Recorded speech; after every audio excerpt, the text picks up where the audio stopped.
welcome to another video that will help those of you who are just starting with the lore of League of Legends. Last time we had a look at Demacia and its questionable ways of dealing with mages. And this time we will have a look at the region you requested the most, Ionia. Unlike in Demacia, where the story is very linear and easy to explain, Ionia is kind of all over the place. Its lore has many different pieces, where each piece has a totally different origin. So if at times it feels like Ionia doesn't quite make sense, that would be why.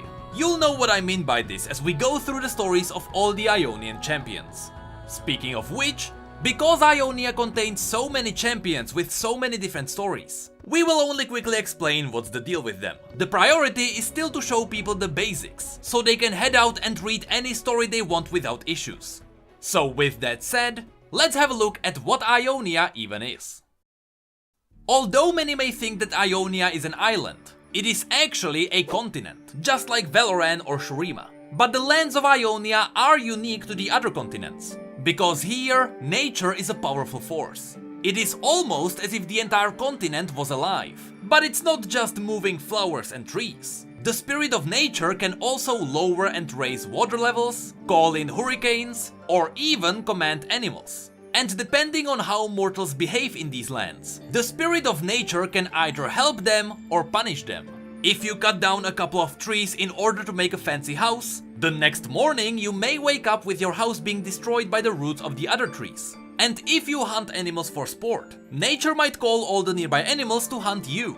With that said, you don't necessarily have to be vegan to live in Ionia. If you kill an animal in Ionia, you just need to make sure it doesn't go to waste. You use the meat for food and the fur to stay warm. That's the circle of life after all.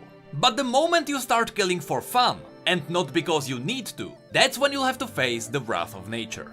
Now, the story of Ionia doesn't really have a beginning, so we just have to start with the first mentions of Ionia we have.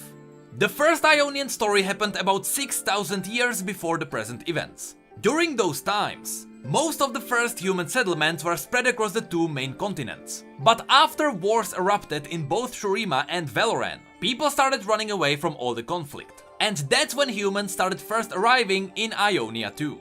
Now, there is a little bit of a misalignment in the story.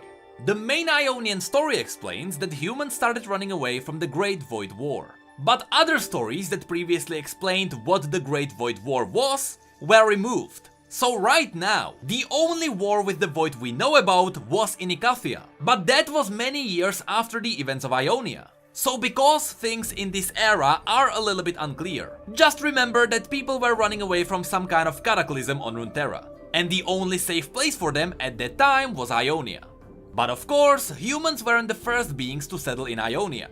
Before them, there were the native creatures called the Vastaya Shirei. The Vastaya Shirei are these magical animalistic beings with special powers. Some could read thoughts, some could gather genetic information about other creatures by touching them. But most importantly, some Vastaya Shirei could shapeshift. And this shapeshifting is what most likely led into the fact that when humans first arrived in Ionia and they finally met the Vastaya Shirei, they started reproducing together and they spawned a brand new race, the Vastaya.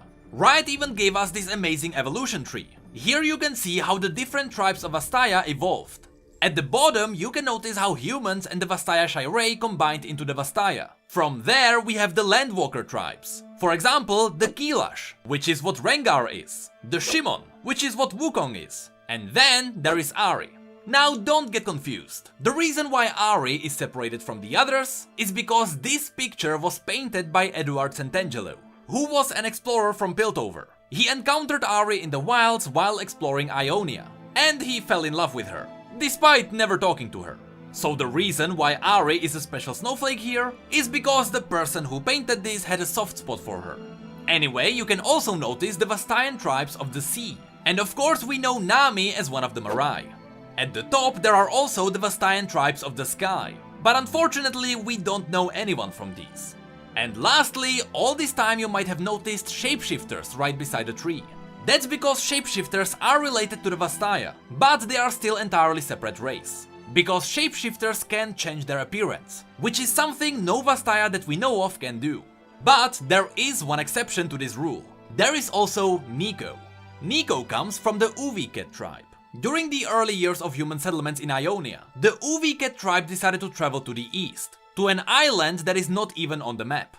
There they lived separately from the rest of Ionia, until their island was destroyed and the survivors were forced to leave. Niko is an exception to the Vastayan evolution tree because she's extremely close to the Vastaya Shirei. She even said so herself. Niko is Uviket. We are not Vastaya, we are Vastai Shirei. We are more colorful. Despite the Uviket tribe being categorized as a Vastayan tribe.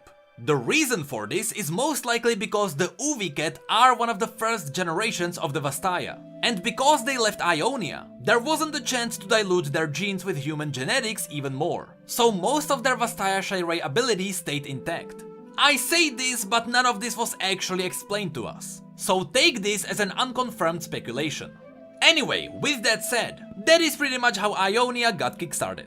People left the main continent after wars erupted there, they traveled to Ionia and started pairing with the local beings.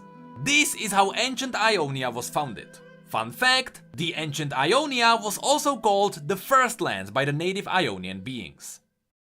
From this point on, the story will jump all over the place, but I'll try to keep it accurate to the overall timeline, so we'll go from the oldest events to the newest. Years after Ionia got populated by humans and the Vastaya, the nation of the Iceborn rose in Freljord. With them there was Ivern the Cruel, a Freljordian warrior who was looking for a way to fight back the Iceborn and save his people. He learned that according to a legend, there was a place that was said to be the source of all magic. So he sailed out from the Frostguard harbors, and he traveled all the way to Ionia. When the Freljordian warriors arrived in Ionia, the locals surrendered, and they led Ivern to a sacred grove known as Omikaelan, the heart of the world. There, Ivern's army had to face the wild Vastaya that were protecting what stood in the middle of the grove. The God Willow, a massive tree that shimmered with magical light. Ivern's army didn't stand a chance against the ferocious chimeric beings, but before they were all shred to pieces, Ivern swung his axe at the tree. Then there was a flash of light, and the next time Ivern woke up, he was one with the God Willow. He was the Green Father. Here it is important to say that Ivern didn't become the spirit of nature. We don't really know the limits of his powers, but as far as we know, Ivern is more like the messenger of the spirit of nature. After the story of Ivern, there is a massive jump in time, because for the next 5,000 years, Ionia was just a place of peace and harmony. During all this time, the only thing that happened is that at the end of the Darkin War, which was about 1400 years before the present events, the unnamed warrior queen of Shurima sacrificed herself to seal Varus's bow in the magical well of Pallas, which is a place in Ionia. But other than that, nothing really happened here. 400 years after that, or about 1000 years before the present events, is when modern Ionia was founded. This time it was actually called Ionia and not the First Lands. During these times, the rune wars were raging across the other continents, while Ionia stayed relatively safe. However, as the mages around the world started discovering magical forces, they also discovered shadow magic. This was a special type of magic that required the mage to temporarily step into the shadow realms. In short, to make this a bit easier to understand, shadow magic borrows power from a realm beyond the physical plane. But as the mages of Runeterra toyed with the shadow realms more and more, they accidentally spawned Nocturne inside these shadow realms. And let me tell you, Nocturne doesn't like it when you step into his domain. So now, whoever is using shadow magic is risking their lives, because Nocturne can find you there and butcher you. Now, the reason why I'm even talking about shadow magic is because, yes, despite the old video we made, there is the possibility that the shadow magic is very close to the shadow techniques. And it was about 1000 years ago that the ninja order of the Kinko Monastery banned shadow techniques. From this point on, we are in the modern era, and all the stories happen almost at the same time. So it will definitely feel like the story is all over the place. And again, because there is a lot of different stories happening here, we are just doing the TLDR versions of them. Except for the first one, but you'll see why. So, let's get on it. Roughly 40 years ago, we got the story of Shen, Zed and Jin. Their story is quite a fan favorite, but it's quite long, so here's the short version. Shen and Zed were two boys who trained to become ninjas in the Kinko Monastery. They trained under the great master Kusho, who was Shen's father. One day, Master Kusho, together with Shen and Zed at his side, were called to deal with a mystery. Their mission was to capture the infamous Golden Demon, a being that terrorized half of Ionia. And so, the three went on a really long journey, tracking down this monster. The issue was that this monster left behind grotesque-looking corpses, usually twisted in odd ways. Having to witness and study these corpses wasn't good for the mental health of the team. And so, as they dug deeper and deeper into the mystery, this horrifying experience changed them. Master Kusho's hair slowly turned white, Shen changed from a humorous student to a quiet boy, and Zed developed a certain dark side in his heart. In the end, they found out that the being responsible for all the killings wasn't a demon or a monster. It was a mere man called Kada Jin. Zed wanted to execute him where he stood, but Kusho stopped him, ordering that Jin would be imprisoned instead. After that, the three ninjas returned to the Kinko monastery, and Jin was put in the Tula prison. Here is where the story gets interrupted by another major event. During these times, Noxus was led by Borem Darkwill, a mad leader whose mind was manipulated by LeBlanc. LeBlanc promised him that he could find eternal youth in Ionia. And so, because he was already consumed by madness, Borem Darkwill launched the Noxian Invasion of Ionia, a campaign that changed Ionia's future forever. First of all, as Noxians started invading Ionian shores, some Ionians wanted to fight back, while others took the passive approach. As we mentioned, there was peace in Ionia for about 5,000 years, and it was mostly because the spirit of nature could deal with everything. Whatever evil approached Ionia, nature would instantly punish it. But as some people believe that they should let Noxians be, because nature would deal with them and balance everything out, others noticed that nature didn't have the power to push back this massive invasion. And so, Ionia split in two halves. Half of the nation wanted to fight back, while others believed that the right approach was to let them be. Going back to the Kinko monastery, Zed believed that they had to fight Noxians with all weapons they had, and so he ventured deep into the monastery, where he found a black box. He opened the box and his mind was enveloped with forbidden shadow magic. After that, when Zed walked out of the monastery, he met Kusho and he told his master that he wanted to fight Noxians. But Master Kusho refused to fight. And so Zed left the Kinko monastery and he started his own order, where he taught his students how to use the shadow techniques against Noxians. Anyone who would threaten their lands, or anyone who stood idle not protecting them, would be marked as their enemy. This included the native Vastaya as well. So as you can tell, Zed went a little bit crazy. But what's worse, Zed realized that he was reaching his limits. And so he gathered his students and marched back to the Kinko monastery to get the black box. When they arrived at the monastery, Kusho surrendered. He didn't want to fight his student. And what happened next is a mystery to us. We know that Kusho and Zed walked together inside the monastery, but only Zed walked back out. He held the black box in one hand and a bloodied blade in the other hand. After that, Zed ordered his students to kill everyone, which forced the remaining ninjas such as Shen, Akali or Kennen to leave and continue their ninja training on their own. But don't worry, because the ninjas fractured even more, because Akali also wanted to fight Noxians, and so she left too. Also, Shen became the new Eye of Twilight, which is this super powerful ninja leader, who has the ability to step in and out of the spirit realm to keep balance on both sides. And on top of all of this, eventually people freed Jin, because although Jin was a crazy killer, he was also really good at killing. And so people thought that he would be a really good weapon against the Noxians, which might have been a mistake. I told you the ninja story was a bit longer, but that should be it. So let's have a look at the others now. As the Noxian invasion continued, Noxians used all kinds of crazy weapons in this war. This included children. One of their tactics was to literally dump armed children at the shores. And because Ionians wouldn't know whether to fight back or not, these children could easily surprise them. One of these young living weapons was Cain. Cain was a Noxian kid who was used in the first wave of the invasion. He survived on his own until he met Zed on the battlefield, who, instead of killing him, decided to accept Cain as his student and use his talents for a greater cause.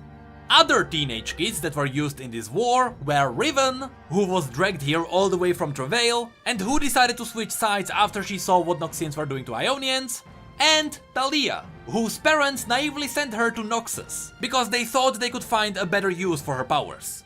Well, they just ended up sending her to war. Later, as the invasion continued deeper into Ionian lands, Noxian started using chemical bombs to reach the capital city, Navori. This is where Ionians finally turned the tides as Irelia started a revolution. Although she was just a kid, she managed to cut off the hand of a Noxian commander, who was actually Swain. And by doing so, she inspired a lot of Ionians to finally start fighting back. But not before Noxians managed to capture Xinjiao and drag him back to Noxus. In the middle of all of this mess, there was also Karma. Karma's real name is actually Dara. She was only possessed by the spirit of Karma. The only thing you need to know is that Karma is something like a protective Ionian spirit. But overall, she doesn't actually have a big role in the shaping of Ionia. Another champion who decided to fight back Noxians was Master Yi. Master Yi came from the Wuju village, which was a village that stayed hidden because it held the secrets to the deadliest fighting style on the planet.